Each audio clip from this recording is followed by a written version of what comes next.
শেয়াল আর সারস দুজনের মধ্যে খুব বন্ধুত্ব, যাকে বলে একেবারে বেস্ট ফ্রেন্ড। তো শেয়াল বললো যে আজকে তোমার আমার বাড়িতে নেমন্তন্ন। সারসকে বললো, সারস তো খুব খুশি, বন্ধুর বাড়িতে নেমন্তন্ন। তো সকাল থেকে না খেয়ে আছে, ভাবছে আজ বন্ধুর বাড়িতে গিয়ে প্রচুর খাবো, আজকে তাই বাড়িতে আর কিচ্ছু খাবো না। তো ওদের বাড়িতে গেছে, শিয়ালের বাড়িতে। শিয়াল তো অনেক অনেক মাংস রান্না করেছে, তাই দেখে সারসের খুব আনন্দ যে এবারে দুই বন্ধু মিলে অনেক মাংসের ঝোল খাবে। তো তারপর শিয়াল কি করেছে, শিয়াল একটা থালার মধ্যে করে সমস্ত মাংস নিয়ে এসে বলছে চলো আমরা দুজনে আজকে, তো আমরা তো দুজনে খুব বন্ধু, তো আমরা আজকে একসঙ্গেই খাবো, সাথে খাবো। আমরা আর আলাদা আলাদা আলাদা আলাদা প্লেটে খাবো না, আমরা এক প্লেটেই খাবো। আমরা তো খাই না, আমাদেরও তো যখন একসাথে অনেক বন্ধু থাকি তখন এক প্লেটে করে নিয়ে বসে পড়ি আর সবাই মিলে খাই, খুব মজা লাগে তাই না। তখন সারস দেখছে যে থালায় করে নিয়ে এসছে, এবার সারস তো ওইভাবে খেতে পারে না। তো সারস কি করবে, শেয়াল খুব মজা করে খাচ্ছে, শেয়াল সমস্ত মাংস খেয়ে নিয়েছে, আর সারস কি করেছে অনেকক্ষণ ধরে অনেক কষ্টে এক পিস খেতে পেরেছে, একটু ঝোল খেতে পেরেছে, পারেনি, বেশি খেতেই পারেনি। তো শেয়াল জিজ্ঞেস করছে কি বন্ধু কেমন খেলে। তো সারস বলছে খুব ভালো খেলাম বন্ধু, তোমার বাড়িতে এসে আমার এত আনন্দ হয়েছে আর আমি এত ভালো খেয়েছি যে কি বলবো। তো বললো ঠিক আছে, আজকে তোমার বাড়িতে আমার নেমন্তন্ন ছিল, তো কাল আমার বাড়িতে তোমার নেমন্তন্ন, তুমি আমার বন্ধু, তুমি আমাকে খাইয়েছো, তো তোমাকেও তো খাওয়ানো তো আমার উচিত তাই না। এই বলে শিয়ালকে নেমন্তন্ন করে সারস বাড়ি চলে গিয়েছে। এবার পরের দিন শিয়াল গিয়েছে, শিয়ালও ভেবেছে যে বন্ধুর বাড়ি যাচ্ছি, ভালো করে খাবো না, এবার ওদের বাড়িতে গিয়ে প্রচুর প্রচুর খাবো। সারসের মাথায় তো বুদ্ধি নেই, শিয়াল ভাবছে যে আমার মাথায় যেরকম বুদ্ধি সারসের মাথায় কি তাই বুদ্ধি আছে, নিশ্চয়ই না। গিয়েছে, তারপরের দিন সারসের বাড়িতে শিয়াল চলে গিয়েছে।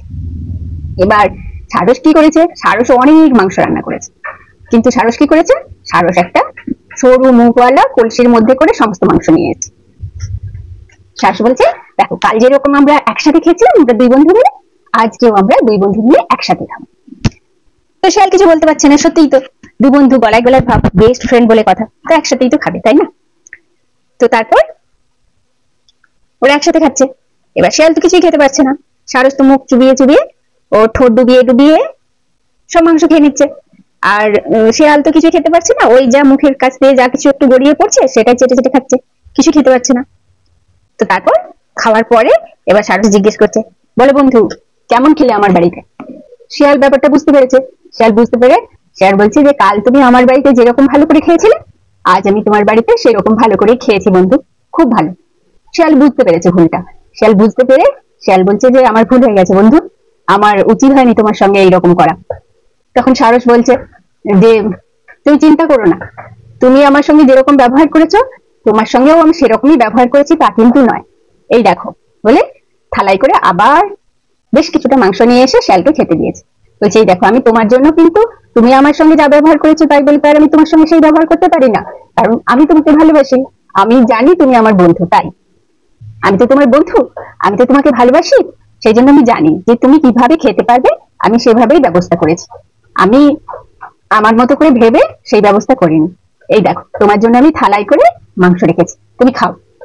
তো তারপর শিয়াল খুব খুশি, শিয়াল বুঝতে পেরেছে শিয়াল যে সারস তার জন্য আবার এক থালা মাংস নিয়ে এসে দিয়েছে। তো শিয়াল খাওয়া দাওয়ার পরে শিয়াল বলছে যে এবার থেকে আমরা আবার খুব ভালো বন্ধু থাকবো, ঠিক আছে। তো সারস বলল যে না ভাই, এই আজকেই তোমার সঙ্গে আমার বন্ধুত্ব শেষ, এরপর থেকে তোমার সঙ্গে আমার কোনো বন্ধুত্ব নেই, কারণ আমি তোমাকে বন্ধু বলে ভাবলেও তুমি কিন্তু আমাকে বন্ধু বলে ভাবো না, ভাবলে তুমি আমার সঙ্গে এইভাবে ব্যবহার করতে পারতে না। তো ওদের বন্ধুত্বটা ওই দিনই শেষ হয়ে গেল। আমাদের জীবনেও এরকম অনেক বন্ধু থাকে, বন্ধুর মতো হলেও তারা কিন্তু আমাদের ভালো চায় না, তারা আমাদের ভালোবাসে না, তাই মুখ লজ্জার খাতিরে শুধু শুধু তাদেরকে জীবনে রেখে লাভ নেই, তাদেরকে জীবন থেকে মুক্তি দিয়ে দেওয়াই ভালো। আজকে এ পর্যন্তই, ভালো থাকবেন সবাই, বাই।